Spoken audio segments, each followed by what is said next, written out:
Olá pessoal, muito bem, mais uma vez nós estamos aqui no Humanas em Foco com toda a nossa garra, com toda a nossa disposição.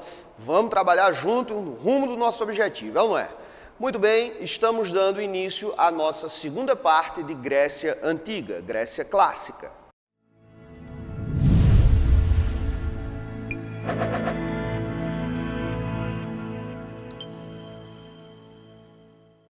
Então, pessoal, nós vimos o período pré-homérico, nós vimos o período homérico e estamos no período arcaico, que é o período onde ocorre a consolidação das polis, das cidades-estado gregas, do século 8 ao século 5 a.C., não é?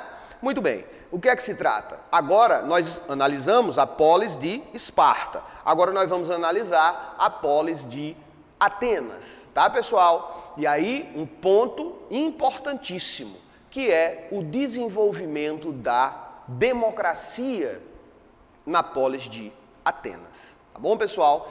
O que é que acontece? Nós vamos ter um processo que vem desde aquele momento aonde ocorre a formação da nobreza, da aristocracia gentílica, das comunidades gentílicas, é ou não é? Os eupátridas, tá bom, pessoal? Esse pessoal é aquele que vai ser descendente dos primeiros patriarcas. Eupátridas quer dizer os filhos de bons pais, os bem-nascidos, não é? Então, com esta nobreza de sangue, entendeu? Eles vão se apoderando das melhores terras, não é? E vão também, é claro, constituindo instrumentos de dominação, de poder político, não é, na cidade. E aí você vai ter a formação da oligarquia em Atenas, o arcontado, o governo dos arcontes, que eram assessorados a partir do Areópago, tá? Que era a assembleia desta nobreza, exclusivamente dos eupátridas. Porém, minha gente, o que é que está acontecendo? Se lembre, está acontecendo que aquela população que perde a propriedade das melhores terras para os eupátridas, são os georgóis, os camponeses, né? Muitos deles acabarão se arruinando, perdendo suas terras e até caindo na escravidão por dívidas. Uma parcela dessa população, perdendo terras, eles acabarão migrando e indo na chamada segunda diáspora grega. Não é, pessoal? Finalzinho do período homérico, começo do período arcaico, é isso que está acontecendo. Uma concentração de terras e poderes nas mãos dos eupátridas, uma formação de um grupo de camponeses, os georgóis, e a migração em busca de novas terras, especialmente para onde, pessoal? Olha aí o mapa, no sul da Itália, a Magna Grécia, ok? Acontece que essa expansão desse mundo grego, não é? Dessas colônias gregas, acabará fomentando o desenvolvimento do comércio e do artesanato na Grécia.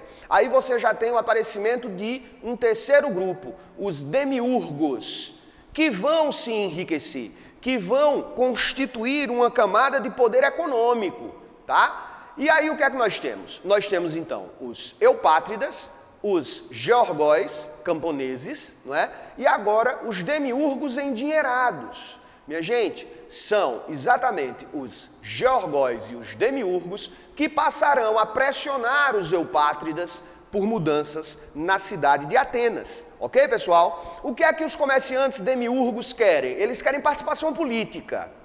E o que é que os camponeses georgóis pretendem? Eles pretendem também uma solução, uma melhoria de sua condição econômica, inclusive. Não é? Como, por exemplo, o fim da escravidão por dívidas. Tá, pessoal? Neste contexto de lutas sociais em Atenas, é que nós vamos ter então o início dos reformadores, tá, pessoal?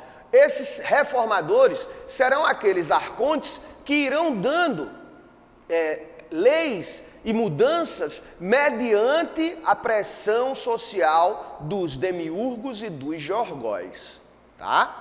E assim você vai ter o primeiro dos reformadores, que é exatamente Drácon. Você está vendo aí, em 621 a.C., em Atenas, Drácon vai aparecer e vai propor a escrituração das leis. As primeiras leis escritas de Atenas, tá, pessoal? Porém, veja só, eram leis extremamente severas. Ainda hoje, quando uma lei é muito rígida, o pessoal fala, essa é uma lei draconiana, não é? Em referência exatamente a esse momento lá de Atenas, na Grécia Antiga. Ok, pessoal? Veja bem, Drácon não pôs o dedo na ferida. Ele não abriu participação política para os comerciantes. Ele não resolveu a situação crítica de muitos camponeses que estavam perdendo terras e caindo na escravidão por dívida. Assim sendo, minha gente, continuam as lutas sociais por mudanças, não é? Até que então nós vamos ter o segundo reformador, que é Solon, tá bom? Diante das pressões sociais, Solon vai aparecer, arconte, eleito e tal, ele vai propor mudanças. E quais são as mudanças de Solon? Veja só, ele propõe a divisão da sociedade ateniense agora, não mais de acordo com o sangue, com a família, com os descendentes da nobreza dos eupátridas. Ele pretende superar essa relação, implantando uma divisão da sociedade ateniense baseada na renda, na riqueza. Aí entrariam os comerciantes, não é? Com sua renda elevada, eles se tornariam agora cidadãos ativos, segundo a proposta de Solon. Outra proposta de Solon, pessoal, é o fim da escravidão por dívidas. Olha aí, uma reivindicação dos camponeses, dos georgóis, não é? Solon está começando a mexer no que realmente interessa. Outra proposta de Solon, pessoal, a criação de uma bulé, que seria uma espécie, vamos mal comparando, só para a gente entender, a bulé que Solon propõe seria um órgão, não é?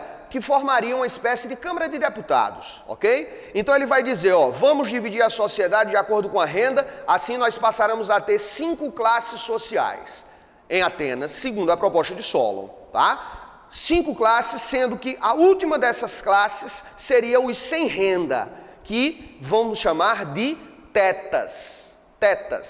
Tá? Seriam aqueles que teriam perdido suas propriedades, suas terras, enfim, são os pobres, os sem renda, que neste caso agora, Solon propõe uma divisão baseada na riqueza, que a gente vai chamar de plutocracia. Pluto quer dizer riqueza, então o poder da riqueza, o poder dos ricos, aonde os tetas ficariam de fora. Ok? Então assim, ele propõe a bulé com 400 membros, porque fica de fora a última classe dos tetas, e aí 400 membros, 100 de cada uma das classes consideradas com renda, só de fora os tetas, né? E também Solon propôs o quê? A formação da eclésia, né, pessoal? A eclésia que vai ser a Assembleia Geral daqueles que tivessem uma condição econômica, uma renda para participar. Sempre lembrando aí que agora ficariam de fora os tetas, os pobres. Tá bom, pessoal?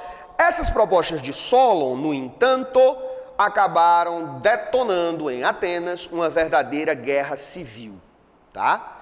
Claro, os eupátridas não queriam abrir mão de seus privilégios, não é? De sua exclusividade sobre o poder da cidade, da cidadania, enfim, entendeu? E assim sendo, você vai ter uma bela de uma situação de conflito, aonde vão se sobressair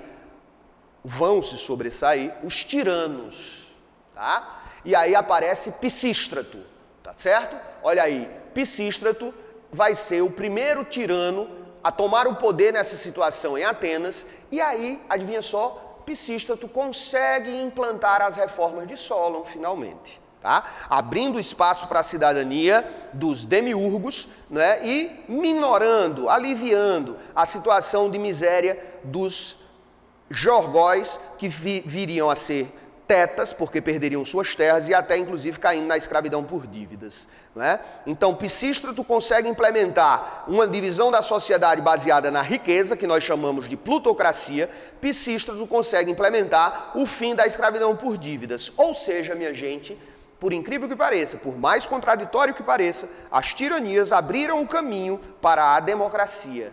Ok? Por quê? Porque aí depois de Pisístrato virão seus filhos, Hípias e Hiparco, que não conseguirão manter o poder, acabarão sendo mortos porque abusaram do poder, forçaram a barra, não é? Confiscaram riquezas, interferiram em assuntos enfim, que não se deveria mexer, inclusive até envolvendo-se com mulheres dos outros, mulher alheia. E isso em Atenas é absurdo, não é?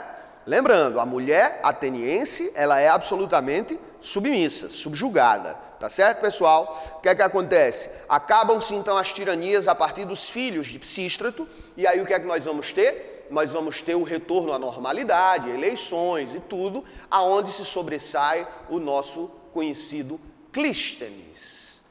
Esse chamado de maneira formal, né, de maneira clássica, tradicional, se diz que ele seria o pai da democracia. Por quê, minha gente? Porque Clístenes, ele vai superar o critério da riqueza que havia até então. Repare, com as reformas implementadas por Pisístrato, foi superado o critério da nobreza, né? A nobreza de sangue passa a ser substituída pela questão da riqueza patrimonial. E agora, na democracia com Clístenes, esse critério da riqueza também é superado, ok? O critério econômico também é superado. Então agora, não importa se você é nobre ou se você é rico. O que é que vai importar a partir de Clístenes? Vai importar se você é um homem livre ateniense. Homens livres atenienses, a partir dos 18 anos de idade, passam a ser todos considerados cidadãos. Tá, pessoal? Cuidado, porque nas questões eles querem confundir vocês falando assim: todos os habitantes de Atenas passam a ter direitos de cidadania, né? Participavam da política, participavam da assembleia. Não, minha gente, todos os habitantes não. Tá? Cidadãos. Os cidadãos, obviamente, né, participavam sim da política. E agora, para ser cidadão em Atenas a partir de Clístenes, não é? Você não precisa mais nem do critério da nobreza, nem do critério da riqueza. Ok? Assim sendo, Clístenes dividiu Atenas em distritos, em zonas eleitorais, que eram chamados demos, daí democracia, né? E aí o que é que acontece? Você se inscrevia, não é, nesses distritos, nesses demos. Ele então pega cada um dos demos, que seria o demos da nobreza, da velha nobreza dos eupátridas, não é? O demos dos camponeses, georgóis, e o demos dos comerciantes demiurgos. Tá? Sabe o que é que ele fez? Ele pegou uma porção de cada um, eupátridas, georgóis e demiurgos, e aí ele formava uma tribo. Cada tribo com um pedaço, um grupo de nobres, camponeses, comerciantes, e inclusive até mesmo os pobres, os tetas, que também poderiam se inscrever em qualquer um desses distritos. O que é que acontece? Aí ele forma uma tribo, daí ele pega outra porção e forma outra tribo, outras porções formam outra tribo, sempre cada uma dessas tribos tendo elementos da nobreza, do campo e do comércio. Assim ele formou 10 tribos, tá? Cada uma contendo os 3 principais grupos, misturados. Aí o que é que ele diz? Cada uma dessas 10 tribos sorteará 50 nomes dentro da tribo, dentro desse grupo formado. Sorteando 50 nomes, 10 tribos, nós vamos ter quantas pessoas? 500 pessoas. Olha só, pessoal, é a nova Bulé. A Bulé que havia sido proposta por Solon teria 400 membros. Ficaria de fora os tetas, que não tinham renda, porque o critério era a riqueza. Agora, não tem mais o critério da riqueza, e aí o que é que acontece? Nós vamos ter 500 membros na Bulé e não mais 400, a partir de Clístenes, não é verdade? Outra coisa, o fortalecimento do poder da eclésia. A eclésia, que seria a Assembleia Geral dos Cidadãos, reunidos na Ágora, que era a praça, o espaço público em Atenas. Aí esses cidadãos, independentes de nobreza, independentes de riqueza, eles votariam, aprovariam ou rejeitariam as leis propostas a partir dos trabalhos da Bulé. Ok, pessoal? Ou seja, a democracia ateniense, ela é direta, participação direta, diferentemente da nossa. Cuidado nessa observação. Democracia grega ateniense, direta. Nosso sistema atual seria a chamada democracia indireta, ok, pessoal? Porque o nosso modelo vem da Revolução Francesa, das revoluções burguesas do século XVIII, ok? Aonde os cidadãos elegem os seus representantes, que aí esses representantes eleitos discutem, elaboram as leis que vão reger a sociedade, tá? No caso grego, não. No caso grego, o cidadão aprova ou rejeita as leis de forma direta. Ok, pessoal? Cuidado nessa diferença. Então, sintetizando ainda mais um pouco, no caso da democracia ateniense, ficam de fora 90% dos habitantes da cidade. Entendeu? Ficam de fora, olha aí, mulheres, metecos, quem são eles? Os estrangeiros, considerados estrangeiros, tá? E os escravos. Ficam de fora da democracia ateniense, portanto, 90% dos habitantes da cidade. Você diz, mas Hugo, é democracia? É porque esse critério não envolve nem nobreza e nem riqueza. Em qualquer outro lugar que você fosse olhar naquela época, por volta de 500 anos antes de Cristo, você não encontraria essa situação. Em todas as outras situações que você fosse verificar, você teria como critério de cidadania o quê? A nobreza e a riqueza. No caso de Atenas, nada disso. Basta ser o quê? Basta ser homens livres e atenienses, não é? Para participar e exercer a cidadania. Uma outra coisa que Clístenes implementou, Hugo, foi exatamente o quê? O ostracismo, que seria o banimento da cidade votado na eclésia, tá?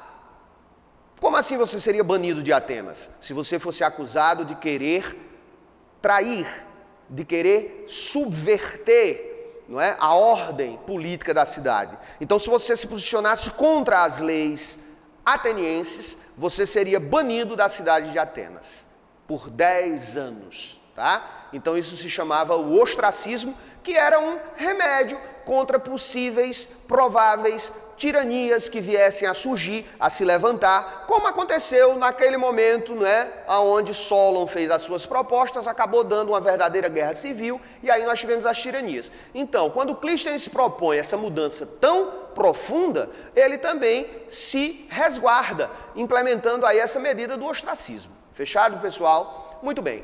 Então, terminamos o período arcaico, né, analisando a realidade desses dois modelos de cidade-estado, polis, Atenas e Esparta. Atenas, democracia, filosofia, cultura, teatro, aquela ideia que nós temos da Grécia. Esparta, oligarquia, militarismo, agricultura, não tem muito aquele retrato que nós imaginávamos da Grécia. Né, pessoal? Mais uma vez, Esparta, mulheres com liberdade, Atenas, mulheres oprimidas. Muito bem, terminando o período arcaico, a gente entra no período clássico, tá, pessoal? Período clássico que será do século V até o século III, século IV a.C. É um períodozinho muito curto, muito rápido, porém profundamente marcante, porque aí é onde você vai ter o auge da polis clássica, o auge da Grécia, capitaneado, esse apogeu grego,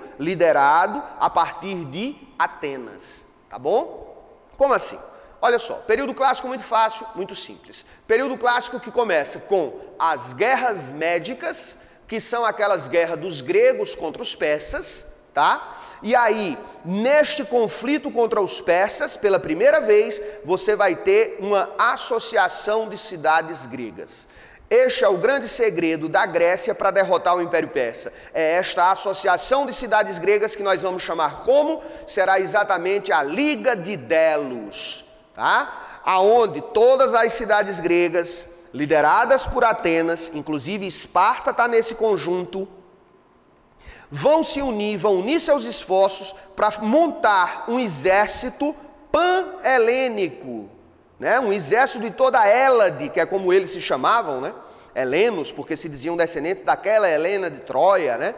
Então, a Grécia para eles era Hélade, eles eram os helenos. Então, todas as cidades gregas reunidas, contribuindo com recursos, homens e tudo mais, para derrotar o Império Persa. Muito bem, uma vez derrotado o Império Persa, sim, é verdade, não é? Os gregos, a Grécia, acaba vencendo a guerra contra o grandioso Império Persa, onde nós tivemos a Batalha das Termópilas, que é aquela do filme dos 300 de Esparta, né? Nós tivemos a Batalha de Maratona, não é? Onde o rapaz correu 42 quilômetros para avisar que o Império Persa vinha atacando e, portanto, ele assim quebrou o fator surpresa do Império Persa e deu tempo dos gregos se organizarem para enfrentar a batalha de maratona, não é? E aí, em homenagem a esse rapaz, é que nós vamos ter a prova de maratona nas Olimpíadas que nós teremos no Rio de Janeiro 2016. Não acharia nada estranho se viesse uma questão exatamente tratando das Olimpíadas gregas, não é verdade? E que a gente sabe, as Olimpíadas gregas eram uma festa religiosa, ok? Em homenagem aos deuses gregos, não é? Na cidade de Olímpia, aos pés do Monte Olimpo. E aí você tem as provas de atletismo, de corrida, de lançamento de dardo, lançamento de peso, enfim. E a prova de maratona, a partir deste episódio, onde o sujeito, né, correu aí 42 quilômetros e aí deu o aviso que permitiu a vitória dos gregos nessa batalha, não é? Lá na guerra contra os persas. Aí teve a batalha de Plateia, a batalha de Salamina, não é? Onde definitivamente o Império Persa foi derrotado. Muito bem, uma vez derrotado o Império Persa, o que é que se faz? Se desmancha a Liga de Delos, não é o que se espera? Mas Atenas não vai permitir isso. Atenas vai transformar a Liga de Delos no verdadeiro Império Ateniense, minha gente, tá certo? Este Império Ateniense, o imperialismo ateniense, é o século V a.C., marcadamente o auge do mundo grego, entendeu? Atenas transforma a Liga de Delos no seu verdadeiro império. E aí você vai ter o século V a.C., o século de ouro, o século de Péricles. Esse aí é o sujeito que marca esse momento, não é? Péricles, o grande líder ateniense, vai construir a Acrópole, não é? Onde você tem o Partenon, onde você tinha grandes estátuas e obras configuradas pelo grande escultor Fídias. Não é? Você tem o auge do teatro, você tem o auge do comércio, você tem o auge da filosofia com Sócrates, o grande filósofo Sócrates. Não é nada, né? A filosofia é dividida em antes e depois de Sócrates. Entendeu como é que é? Então é um breve período de mais ou menos 20, 30, 40 anos, no século V a.C., onde você vai ter profundamente a marca da civilização grega, da cultura grega, a partir do imperialismo ateniense. Quem não estava gostando nada dessa história era Esparta, porque Esparta observava o estilo ateniense se propagando pelas cidades gregas. Democracia, filosofia, teatro, comércio, cultura, enfim. Aquele mundo que era o mundo ateniense, Atenas estava imprimindo na maioria das cidades gregas. Esparta, então, no seu mundo do Peloponeso, organiza a Liga do Peloponeso, para se contrapor à Liga de Delos, o imperialismo ateniense. O que é que vai acontecer, minha gente? Um conflito inevitável, é ou não é? A Guerra do Peloponeso, a Liga do Peloponeso contra a Liga de Delos, durante 27 anos, de 431 a.C. até 404 a.C. Uma guerra longa, uma guerra altamente desgastante, aonde os vitoriosos serão os espartanos. Aí começa o declínio da Grécia. Porque aí Esparta é que passa a imprimir o seu estilo. Para vocês terem uma ideia, na própria Atenas a democracia foi abolida. Atenas vai retroceder ao modo da oligarquia dos arcontes, porque esse era o modelo espartano. Não é? Agora você tem a hegemonia espartana sobre o mundo grego. Muito bem, passados alguns anos dessa hegemonia espartana, o que foi que houve? Uma antiga aliada de Esparta, Tebas, se uniu a Atenas. Ataca e destrói, derrota, melhor dizendo, destrói não, derrota Esparta, e aí vem o período da hegemonia de Tebas. Adivinha só, passam-se uns belos 10 anos, e se junta Esparta e Atenas contra Tebas. Repare bem, nós vamos entrar num momento de polis contra polis, cidade contra cidade. Ou seja, a Grécia sucumbindo, se autodestruindo. Mais uma vez, não é? Essa divisão política de cidades, o fato da Grécia não se configurar uma nação, acaba os levando a um tremendo de um retrocesso e de guerras e de conflitos. E quem estava observando tudo era exatamente Filipe da Macedônia, o rei da Macedônia. Tá? Então, em 338 a.C., na Batalha de Queroneia, Filipe II da Macedônia conquista a Grécia. Mas Filipe, ele era pai de Alexandre, aquele que será conhecido como Alexandre o Grande, ok, pessoal? Aquele que vai dominar o Império Persa, não é? Alexandre o Grande, de 333 a 323 a.C., em 10 anos, ele domina esse mundo que você está vendo aí no mapa. Não é, pessoal? Ele saindo da Macedônia, da Grécia, ele vai dominar o corredor sírio-palestino, as colônias todas do Mar Negro, não é? A Síria, Palestina, Egito e Império Persa em 10 anos. Nós estamos entrando aí, minha gente, no período helenístico. Tá? O período helenístico, que é o período final dessa história grega que nós estamos terminando agora, não é? A primeira parte da Antiguidade Clássica, ok? E qual é a marca do período helenístico? Fusão cultural. Minha gente, a grande maioria, 99% das questões que falam sobre Alexandre o Grande, período helenístico, conquistou o mundo antigo, blá blá blá, vai tratar da cultura helenística. Que é o quê? Aquilo que Alexandre o Grande tentou promover. Sabe o que foi? Fusão cultural. Olha, minha gente, fusão cultural da cultura ocidental grega com a cultura oriental persa. Tá? Alexandre, ele passou a se vestir como imperador persa. Ele se casou com a princesa persa. Ele fez com que 3.000 homens da sua tropa de gregos e macedônios se casassem com mulheres persas. Ele queria promover essa fusão. Sabe para quê? Para diluir as diferenças que haviam nos extremos do seu império, e assim ele pretenderia manter uma longevidade dessa unificação que ele promoveu por meio das armas. Ele queria então planejar uma unificação por meio da cultura. Fusão cultural Ocidente e Oriente é a marca do período helenístico. Alexandre morre muito jovem e acabamos não tendo a continuidade desse processo, né? E o Império de Alexandre foi dividido entre seus generais. Ok, pessoal? Daí a gente vai para o próximo passo, que será a civilização latina, não é? Roma antiga, que aí a gente fecha esse capítulo da Antiguidade Clássica. Ok, minha gente? Até um próximo encontro. Muito boa sorte, bons estudos, resolvam as questões e nos vemos na próxima. Um grande abraço.